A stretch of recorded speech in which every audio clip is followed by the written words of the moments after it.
भक्ति और शक्ति, इन दोनों का संबंध बड़ा ही सरल है। मनुष्य भक्ति करता है ताकि उसे शक्ति मिल सके, और शक्ति मिलने के पश्चात भक्ति भूल ही जाता है, शक्ति की आसक्ति में खो जाता है, और वहीं से उसका विनाश आरंभ होता है। क्यों? क्योंकि भक्ति से मिली शक्ति किसी और का हित करने के लिए होती है, किसी और के लिए कोई शुभ कार्य करने के लिए होती है, ना कि किसी के विनाश के लिए। अब यदि मैं आपको उदाहरण दूं तो कुदाल होती है ताकि हम धरा को खोद सके, एक गड्ढा बना सके और फिर एक नए वृक्ष को जन्म दे सके। एक वृक्ष जो अन्य जीवों को फल प्रदान करेगा, यात्रियों को छाया प्रदान करेगा। किंतु यदि इसी कुदाल का उपयोग हम किसी को हानि पहुंचाने के लिए करते हैं तो हानि केवल हमारी ही होगी। इसलिए जीवन में जो भी शक्ति आपके पास आती है, भले ही भक्ति से या कहीं और से भी, इसका सदुपयोग करना सीखिए, अन्यथा यही शक्ति आपके अंत का कारण बनेगी। वरदान अत्यंत विचित्र भाव है, किंतु देखा जाए तो यह वरदान क्या नहीं कर सकता। एक रंग को यह राजा बना सकता है, एक दुर्बल को संसार का सबसे शक्तिशाली व्यक्ति बना सकता है। पर हम भूल जाते हैं एक अत्यंत महत्वपूर्ण बात। वरदान इस शब्द के अंत में दान छिपा है। ये दान बहुत महत्वपूर्ण है। स्मरण रखना चाहिए हमें कि ये वरदान हमें दान में मिला है, और इसीलिए इसका सम्मान करना आवश्यक है, इस पर अभिमान करना नहीं। और जो व्यक्ति वरदान पर अभिमान करता है उसे हानि ये पहुंचती है कि उसका ये वरदान उससे छिन जाता है। वर अर्थात श्रेष्ठ, अर्थात वरदान का अर्थ हुआ एक श्रेष्ठ दान। अब यदि इसका उपयोग आप किसी को हानि पहुंचाने के लिए करेंगे तो हानि केवल आपको ही पहुंचेगी। तो इस वरदान का सम्मान करें, उचित मार्ग पर चलें और उचित मंतव्य से इसका उपयोग करें, सब श्रेष्ठ होगा। पिता और पुत्र का संबंध अत्यंत मार्मिक होता है। पिता स्वप्न देखता है, उसे पूर्ण करने का हर संभव प्रयास करता है, किंतु फिर भी कई बार उसके स्वप्न अधूरे रह जाते हैं। फिर पिता सोचता है कि जो स्वप्न वो नहीं पूर्ण कर पाए उसकी संतान अवश्य पूर्ण करेगी। जिस स्थान तक वो कभी पहुंच नहीं पाए उसकी संतान अवश्य वहां पहुंचेगी। पिता अपनी संतान के भविष्य में वो स्वप्न देखने लगता है, और ऐसे में जब ये संतान आगे बढ़ती है उसे दुख नहीं होता, अपितु गर्व होता है।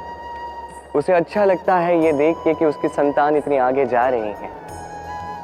किंतु जब संतान अपने ही अभिभावक की शक्ति से, उसके यश से ईर्ष्या करने लगती है, समस्या वहां उत्पन्न होती है। इसलिए हर संतान को यह स्मरण रखना होगा। देखिए, पुत्र होने के नाते, एक संतान होने के नाते आपका यह अधिकार है कि आप अपने पिता से बहुत आगे जाएं। आपके पिता भी यही चाहते हैं, परंतु स्वस्थ रूप में ये कीजिए। एक रेखा खींच लीजिए ना, ताकि आप आगे बढ़ते जाएं और आपके पिता को उसका गर्व भी हो और इस बात का दुख भी ना लगे कि मेरी ही संतान मुझे छोटा करने का प्रयास कर रही है। इतिहास साक्षी, जिस व्यक्ति ने किसी और को छोटा करने का प्रयास किया वही व्यक्ति छोटा रहा। और मुझे नहीं लगता आप ये चाहते हैं।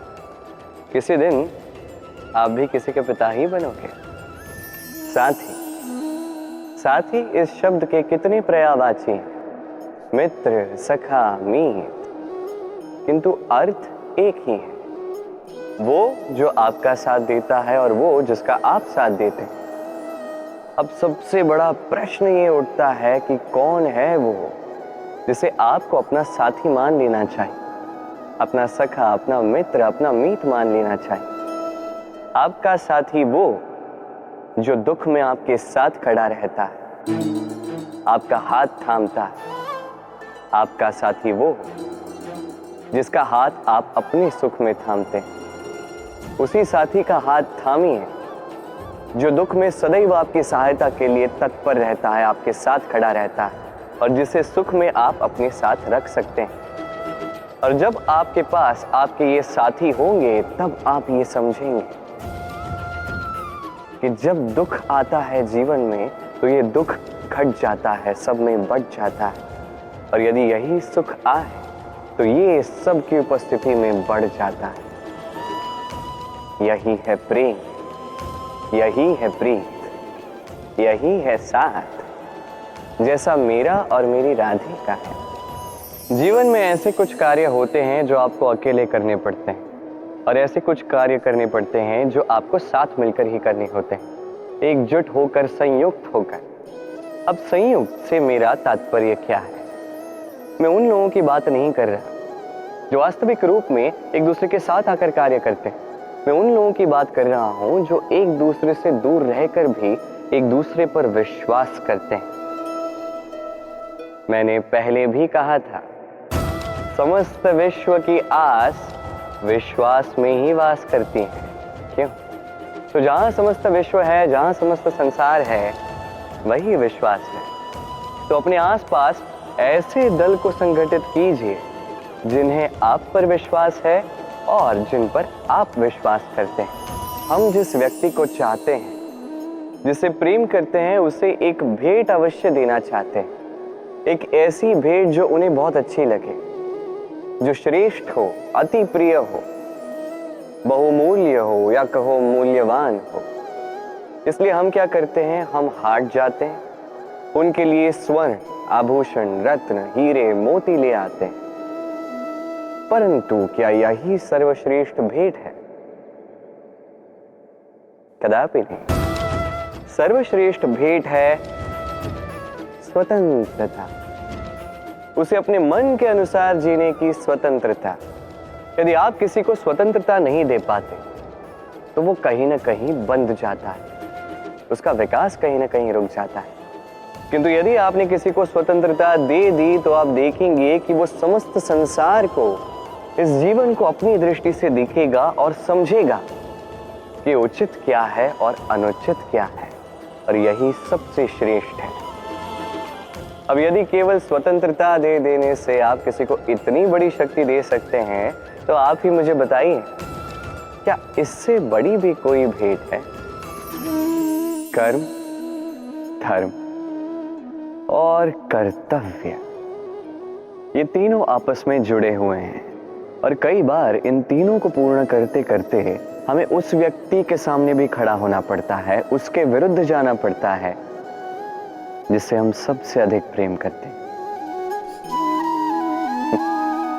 किंतु वहां ये युद्ध, ये व्यक्तिगत युद्ध नहीं रहता, ये होता है कर्म, धर्म और कर्तव्य का युद्ध। सरल नहीं है, अत्यंत कठिन होता है उसका सामना करना जिसका हम सबसे अधिक सम्मान करते हैं।